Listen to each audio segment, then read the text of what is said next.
Presenting girl in the basement. कहानी की शुरुआत में सारा नाम की एक लड़की को दिखाया जाता है जो अपने माता पिता और बड़ी बहन के साथ रहती है। सारा पार्टी में जाना चाहती है लेकिन उसके पिता डॉन उसे परमिशन नहीं देते। इस बात पर सारा नाराज हो जाती है और अपने कमरे में चली जाती है। रात को उसका क्रिस्टोफर नाम का एक दोस्त आता है। उसके साथ उसकी बाइक में बैठकर उसी पार्टी में चली जाती है जहां जाने की परमिशन उसके डैड ने उसे नहीं दी थी। सारा पूरी रात उस पार्टी में अपने दोस्तों के साथ एंजॉय करती है। अगली सुबह जब वो घर आती है तो वहाँ पर उसकी मॉम और उसकी बड़ी सिस्टर उसके पास आती है। तीनों की तीनों आपस में बातें करते हैं। सारा बताती है कि वो 3 महीने बाद 18 साल की होने वाली है और एक बार वो 18 साल की हो गई उसके बाद वो अपने दोस्त के पास चली जाएगी। सारा के पिता ये बात सुन लेते हैं। अब लगभग पूरे 3 महीने बीत चुके हैं। एक दिन जब सारा और उसके पिता घर पर अकेले होते हैं तभी सारा के पिता सारा से कहते हैं कि मुझे तुम्हारी मदद की जरूरत है, मुझे नीचे बेसमेंट में कुछ सामान रखना है। सारा अपने पिता की मदद करती है और जब ये सामान लेकर नीचे बेसमेंट में पहुंच जाते हैं तो वहाँ पर सारा के पिता एक सीक्रेट दरवाजे को खोलते हैं जिसके बारे में सारा को कुछ नहीं पता होता। ये देखकर वो हैरान हो जाती है। अब सारा के पिता और सारा उस कमरे के अंदर जाते हैं और तभी सारा के पिता मौका देखकर उस खुफिया कमरे का दरवाजा लॉक कर देते हैं। सारा अब अंदर लॉक्ड हो चुकी है। वो बहुत चीखती है, बहुत चिल्लाती है, लेकिन उसके पिता दरवाजा नहीं खोलते और वहाँ से ऊपर आ जाते हैं। इस दरवाजे को खोलने का एक सीक्रेट कोड है और जब सारा उल्टे सीधे नंबर्स दबाती है तो यहाँ की लाइट चली जाती है। सारा को कुछ भी समझ में नहीं आता कि उसके साथ क्या हो रहा है। वो जोर जोर से चिल्लाना शुरू कर देती है और उसकी आवाज ऊपर उसके पिता तक आ रही होती है क्योंकि यहाँ पर इस कमरे के अंदर जो वेंटिलेशन है वही एक रास्ता होता है जिससे आवाज बाहर आ रही होती है। इसीलिए उसके पिता वेंटिलेशन को भी बंद कर देते हैं ताकि सारा की आवाज उस खुफिया कमरे से बाहर ना आए। सारा उस बॉक्स को चेक करती है जो अपने पिता के साथ वो इस खुफिया कमरे में लेकर आई थी। वो देखती है कि उसके अंदर उसका सामान होता है। वहीं सारा की मॉम और बड़ी बहन जब घर आती और बहुत देर तक सारा वापस नहीं आती तो वो उसके लिए परेशान हो जाती है। अब 1-2 दिन बीत जाते हैं और सारा का कुछ पता नहीं होता। इसीलिए उसकी मॉम पुलिस को बुलाती है, लेकिन पुलिस वाला कहता है कि हमें कुछ दिन और इंतजार करना चाहिए, हो सकता है कि वो आपसे संपर्क करे। वहीं सारा के पिता अब सारा के कमरे में नीचे बेसमेंट में जाते हैं। सारा को अपने पिता की आहट आ गई होती है, इसीलिए वो उन पर हमला कर देती है और वहां से भागने की कोशिश करती है, पर उसके पिता ने बाहर का दरवाजा लॉक कर रखा होता है। अब उसके पिता को बहुत गुस्सा आता है। वो सारा को दोबारा उसी कमरे में ले जाते हैं और उसके साथ जबरदस्ती करते हैं, यानी कि उसके साथ शारीरिक संबंध बनाते हैं। इस बात से सारा को बहुत दुख होता है। उसे समझ में नहीं आता कि उसके पिता उसके साथ ऐसा क्यों कर रहे हैं। सारा को आज बेसमेंट में पूरे 21 दिन हो चुके हैं। आज उसका जन्मदिन है। उसके पिता उसके लिए केक लाते हैं। वो सारा को जैसा जैसा कहते हैं सारा वैसा ही करती है क्योंकि उसके पिता ने उससे वादा किया था कि अगर वो उनकी सारी बात मानेगी तो उसे इस जगह से निकाल दिया जाएगा। यहाँ पर उसके पिता एक बार फिर से उसके साथ जबरदस्ती करते हैं। वहीं सारा की मॉम और उसकी बहन सारा के लिए बहुत परेशान है, लेकिन सारा के पिता कहते हैं कि सारा ने खुद ही कहा था कि वो 18 साल की होने के बाद घर छोड़कर चली जाएगी। लेकिन सारा की मॉम को अंदर से पता है कि सारा कहीं ना कहीं फंस चुकी है।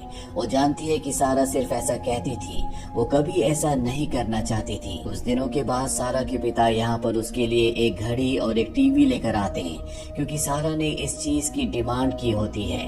वहीं उसके पास एक फूड केन होता है जिसके ढक्कन से वो एक हथियार बनाती है ताकि वो अपने पिता को इससे मार सके। उसके पिता जब दरवाजे के दूसरी तरफ होते हैं तो वो उन्हें अपने पास आने के लिए कहती है।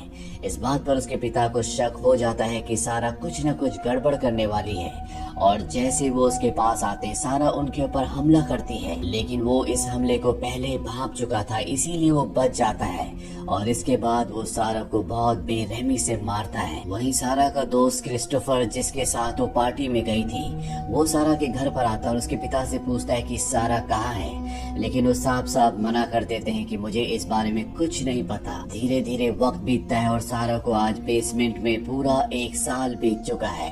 वो प्रेग्नेंट भी हो चुकी है और बहुत जल्दी वो एक लड़की को जन्म देती है। सारा की जिंदगी का सिर्फ एक ही सपना है कि उसे इस बेसमेंट से किसी भी कीमत पर निकलना है, लेकिन इसके लिए उसे कोई भी रास्ता नहीं दिख रहा होता। वक्त की रफ्तार धीरे धीरे बढ़ती चली जाती है और आज सारा को यहाँ पर पूरे 4 साल हो चुके हैं और एक बार फिर से वो प्रेग्नेंट हो चुकी है। इस बार वो एक लड़के को जन्म देती है और सारा के अब इस बेसमेंट में 2 बच्चे हैं जिनके साथ वो यहाँ पर रहती है। वही क्रिस्टोफर को दिखाया जाता है जो आज भी सारा को ढूंढ रहा है, उससे मिलना चाहता है। और जब वो उसके घर पर आता है तो वो सारा की बड़ी बहन से मिलता है। वो उससे सारा के बारे में पूछता है। सारा की बड़ी बहन बताती है कि सारा पिछले कई सालों से लापता है। क्रिस्टोफर कहता है कि जब मैं पिछली बार आया था और तुम्हारे पिता से मिला था, तुम्हारे पिता ने मुझे कहा था कि सारा किसी लड़के के साथ भाग गई है, जबकि ऐसा कुछ भी साबित नहीं हुआ होता। इस बात से सारा की बड़ी बहन को अपने पिता पर शक होता है। वो कहती है कि शायद मेरे पिता ने कहीं उसे छुपा दिया है, इसीलिए कभी भी वो उसे ढूंढने में दिलचस्पी नहीं लेते। वहीं सारा की मॉम किसी भी कीमत पर अपनी बेटी को ढूंढना चाहती है, जिसके लिए वो एक प्राइवेट डिटेक्टिव को भी हायर करना चाहती है। लेकिन सारा का पिता, जो कि एक दुष्ट इंसान है, वो ऐसा नहीं चाहता। सारा की मॉम और उसके पिता के बीच में लड़ाई होती है। सारा की मॉम नाराज होकर चली जाती है और सारा का पिता भी उसके पीछे जाता है।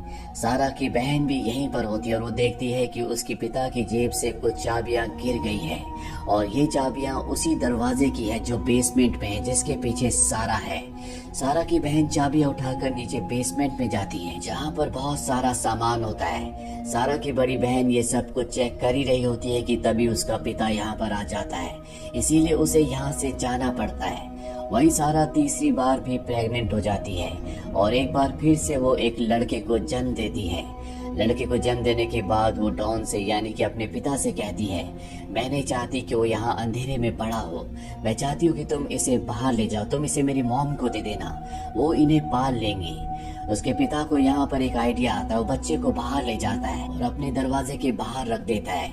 दरअसल उसने सारा से एक नोट लिखवाया होता है जिसमें सारा ने लिखा होता है कि ये मेरा बच्चा है, मेरी फाइनेंशियल कंडीशन बहुत अच्छी नहीं है, इसीलिए मैं इस बच्चे को पालने में सक्षम नहीं हूँ। मॉम, आप इस बच्चे को अडॉप्ट कर लेना, आप इसे पाल लेना। सारा की मॉम जब वो नोट देखती है तो बच्चे को अपने गले से लगा लेती है। वो फैसला करती है कि वही इस बच्चे को पालेगी। लेकिन बच्चे के नीचे एक और नोट होता है जो सारा ने अपनी मॉम के लिए लिखा होता है और उस पर लिखा होता है कि डैड ने मुझे किडनैप करके नीचे बेसमेंट में रखा हुआ है। सारा की किस्मत अच्छी नहीं होती, इसीलिए इस नोट को उसकी मॉम नहीं देखती, पर उसके पिता को ये नोट मिल जाता है, जिससे उसे बहुत गुस्सा आता है। वो नीचे बेसमेंट पे जाता है और एक बार फिर से अपनी बेटी यानी कि सारा के साथ जबरदस्ती करता है। वक्त बीतता रहता है और आज सारा को इस बेसमेंट में पूरे 14 साल बीत चुके हैं। उसके बच्चे बड़े हो चुके हैं। उसकी जो बड़ी बेटी है अब वो जवान दिखना शुरू हो गई है और सारा का पिता, जो कि एक हैवान है, अब उसकी गंदी नजर सारा की बड़ी बेटी पर है। सारा इस बात को भांप जाती है और वो किसी भी कीमत पर इस बेसमेंट से निकलना चाहती है। एक दिन सारा जब अपने दोनों बच्चों के साथ बैठी होती है, तभी ऊपर से पानी टपकता है। वो देखती है कि छत से पानी नीचे टपक रहा है। सारा को आइडिया आता है। वो समझ जाती है कि वो जगह कच्ची है। वो वहाँ पर छेद करना शुरू कर देती है और जल्दी वहाँ पर छेद हो जाता है और जब रात होती है तो वो उस छेद से लाइट चमकाना शुरू कर देती है। बाहर एक आदमी देखता है कि नीचे बेसमेंट से कोई लाइट ब्लिंक कर रहा है। वो घर का दरवाजा नॉक करता है, पर सारा की किस्मत एक बार फिर से उसका साथ नहीं देती, क्योंकि उसी का पिता घर के बाहर आता है। वो आदमी उसके पिता को बताता है कि तुम्हारे बेसमेंट से कोई लाइट को ब्लिंक कर रहा है। इस बात पर उसे बहुत गुस्सा आता है। वो बेसमेंट पे जाता है और सारा को बहुत बुरी तरह से मारता है। दरअसल सारा प्रेग्नेंट थी और पिटाई की वजह से उसका मिसकैरेज हो जाता है। ऐसे दिन बीतते चले जाते हैं। सारा के दोनों बच्चे यहाँ पर परेशान है। उन्हें नहीं पता कि उन्हें किस बात की सजा दी जा रही है और जब सारा से वो इस बारे में पूछते हैं तो सारा उन्हें सारा सच बता देती है। वो कहती है कि जिस आदमी ने हमें यहाँ पर कैद किया है वो और कोई नहीं बल्कि मेरा पिता है। तुम उसी के बच्चे हो और मैं किसी भी कीमत पर तुम्हें उससे बचाना चाहती हूँ। ये सुनकर सारा के दोनों बच्चे यहाँ पर बुरी तरह से डर जाते हैं और जब ये बात सारा के पिता को पता चलती है कि सारा ने बच्चों को सारा सच बता दिया है तो उसे बहुत गुस्सा आता है और सारा को वो एक बार फिर से बहुत बुरी तरह से मारता है। सारा की हालत बहुत ज्यादा खराब हो चुकी है। साथ ही वो अपने दोस्त क्रिस्टोफर को हमेशा याद करती है, जिससे वो प्यार किया करती थी, जिससे वो आखिरी बार मिली थी, और वो उसका सबसे अच्छा दोस्त भी है। लेकिन सारा की सबसे बड़ी चिंता होती है उसकी बेटी, जिसे एस्थमा है। वो किसी भी कीमत पर अपनी बेटी को यहाँ से बाहर निकालना चाहती है। वहीं सारा के पिता की जॉब चली जाती है। धीरे धीरे उनके सारे फंड्स भी खत्म हो जाते हैं। उनके ऊपर बैंक का भी लोन होता है, इसीलिए अब उन्हें इस घर को खाली करना होगा। और वो जानता है कि अगर ऐसा हुआ तो उसका सारा काला सच दुनिया के सामने आ जाएगा, क्योंकि जो भी नई फैमिली इस घर पर रहने के लिए आएगी वो सारा और उसके बच्चों को आज नहीं तो कल ढूंढ ही लेगी। और वो तय करता है कि वो सारा को और उसके बच्चों को बेसमेंट में मार देगा।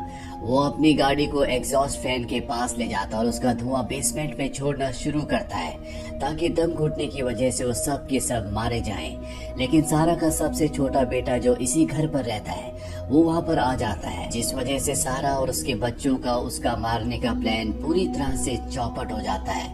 इसी तरह से वक्त बीतता रहता है और सारा को आज बेसमेंट में पूरे 20 साल बीत चुके हैं। 20 साल से उसने न सुबह देखी है न शाम, न उसने सूरज देखा है न चांद। उसने इन बेसमेंट की 4 दीवारों के अलावा कुछ भी नहीं दिखा।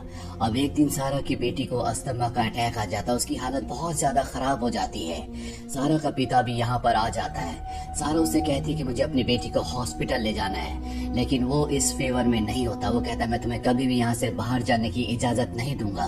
पर जब सारा की बेटी बेहोश होने लगती है तो डॉन उसे कहता है कि तुम और तुम्हारी बेटी मेरे साथ हॉस्पिटल चल सकती हो, तुम्हारा बेटा यहीं पर रहेगा। सारा अपनी बेटी को उठाकर बेसमेंट से बाहर आती है और आज उसने कई सालों के बाद अपने घर को देखा है।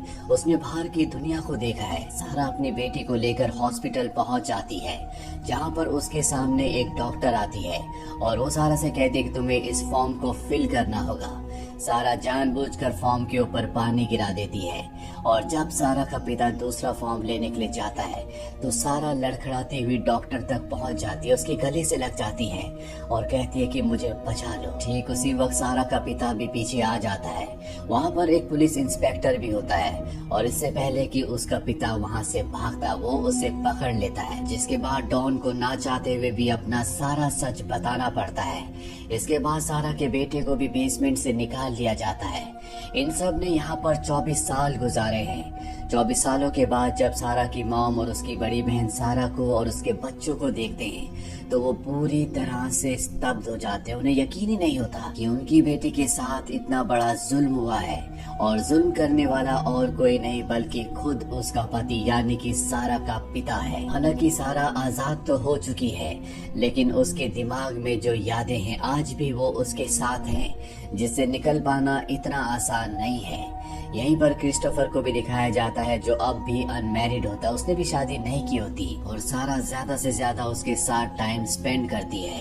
ये एक सच्ची घटना थी जिसमें सारा को सन 1984 में बेसमेंट में उसके पिता ने कैद कर दिया था और उसे आजादी मिली थी सन 2008 में। इस घटना से पूरी दुनिया शॉक्ड हो गई थी और ये सोचने पर मजबूर हो गई थी कि एक पिता जिस पर बेटी सबसे ज्यादा भरोसा करती है, जिसे वो अपना रक्षक समझती है, वो उसका भक्षक कैसे बन सकता है। तो ये थी एक सच्ची कहानी the girl in the basement की।